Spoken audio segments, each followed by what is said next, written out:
works through means. He does this in our conversion. Faith comes through hearing, and hearing through the word of Christ. And he continues to do this as he nourishes and strengthens and grows that faith in us. That is our sanctification, making us more and more like Christ, who has perfect faith in God his Father. So three main resources that God uses to help us in our sanctification. But before we look at these, let's read a little bit from Hebrews chapter 12, because we are not alone as we go through this. The Spirit is with us. Therefore, since we are surrounded by so great a cloud of witnesses, let us also lay aside every weight and sin which clings so closely, and let us run with endurance the race that is set before us, looking to Jesus, the founder and perfecter of our faith, who for the joy that was set before him endured the cross, despising the shame, and is seated at the right hand of the throne of God. By the way, the joy that was set before him was you. Jesus died for you and for me. Consider him who endured from sinners such hostility against himself, so that you may not grow weary or faint-hearted. In your struggle against sin, you have not yet resisted to the point of shedding your blood. And have you forgotten the exhortation that addresses you as sons? My son, do not regard lightly the discipline of the Lord, nor be weary when reproved by him. For the Lord disciplines the one he loves, and chastises every son whom he receives. This, of course, would apply to God's daughters, too. It is for discipline that you have to endure. God is treating you as sons. For what son is there whom his father does not discipline? If you are left without discipline, in which all have participated, then you are illegitimate children, and not sons. Besides this, we have had earthly fathers who disciplined us, and we respected them. Shall we not much more be subject to the Father of spirits, and live? For they, earthly fathers, disciplined us for a short time, as it seemed best to them. But he, our heavenly Father, disciplines us for our good, that we may share his holiness. That's what sanctification is. It's holiness. For the moment, all discipline seems painful rather than pleasant, but later it yields the peaceful fruit of righteousness to those who have been trained by it. Therefore lift your drooping hands and strengthen your weak knees, and make straight paths for your feet, so that what is lame may not be put out of joint, but rather be healed. Strive for peace with everyone, and for the holiness, there it is again, for the sanctification, the holiness, without which no one will see the Lord. See to it that no one fails to obtain the grace of God, that no root of bitterness springs up and causes trouble, and by it many become defiled. That no one is sexually immoral or unholy like Esau, who sold his birthright for a single meal. For you know that afterward, when he desired to inherit the blessing, he was rejected, for he found no chance to repent, though he sought it with tears. Rejected by his father Isaac when he requested that a blessing be left over for him, not rejected by God for heaven or anything like that. All right, so we learn a few things from this chapter, that Jesus is not only the founder of our faith, the faith of God, faith in God is a gift, but he's also the perfecter of our faith, strengthening of our faith so that we believe firmly even to the end. That's God's work too, and Jesus does that work through his Holy Spirit. God is like a father. He disciplines his children, right? And because God disciplines us, that is how we know that he loves us. If you don't love your kids, you don't bother. You don't care. Why would you discipline them? But if you do love your kids, you do bother because you do care. And you want what is good for them, what is right for them. So you teach them what is good and right, and you hold them accountable to it. Because what is good and right, holiness, leads to eternal life. And what breaks what is good and right, sin, leads to death. And God does not want people to perish in their sins. He wants his sons and daughters to live in Christ. So let's look a little bit about these resources God uses to make us more and more like Christ, the Holy Son of God. First, the Word. All of these are really just the Word. We know that the Word is what God used to create the universe. The Word is what God used to create faith in us. The Word is what God uses to nourish and grow that faith in us. How does the gospel help? Well, the gospel brings to us God's graciousness, his promises, his forgiveness, his healing, his rescue from sin, death, and the devil. How does being reminded of God's graciousness and rescue and healing, how does that help us in our sanctification? Because it reminds us that we have a new identity. Right? Paul tells us in Corinthians that the old is gone, the new has come. You are a new creation in Christ.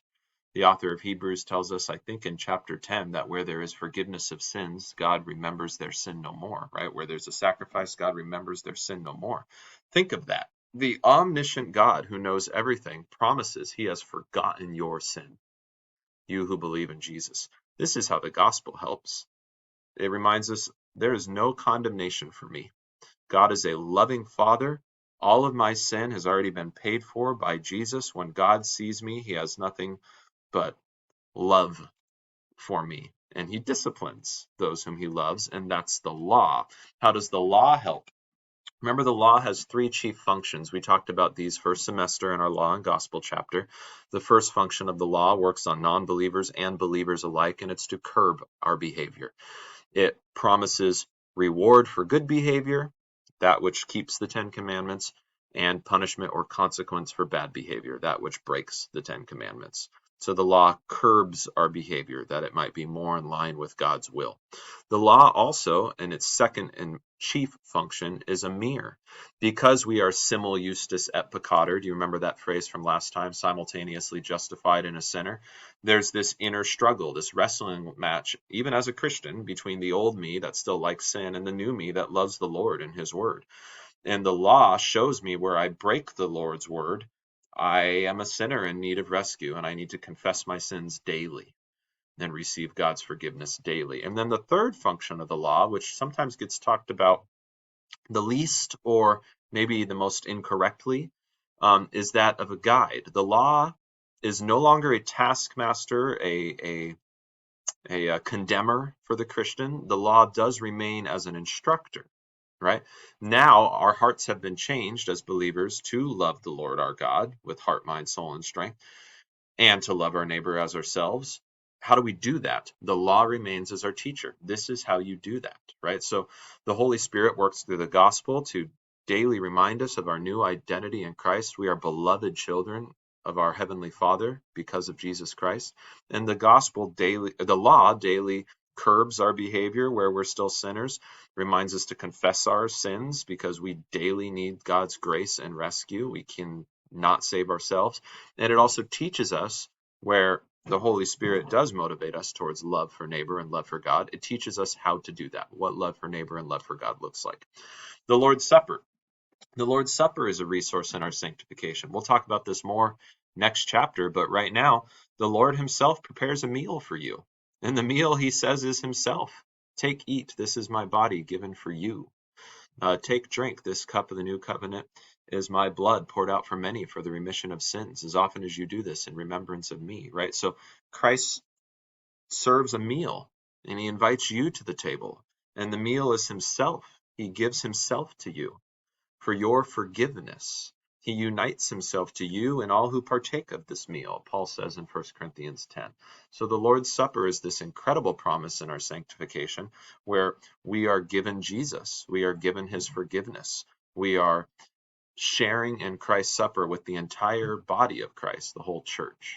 We are one with them as we are one with Jesus. And then how are gifts of the Spirit a resource for our sanctification? Well, the Holy Spirit gives every single Christian one or more spiritual gifts, abilities, roles, offices, functions for service in the church. And as our fellow Christians use those gifts, iron sharpens iron, right? They can hold us accountable.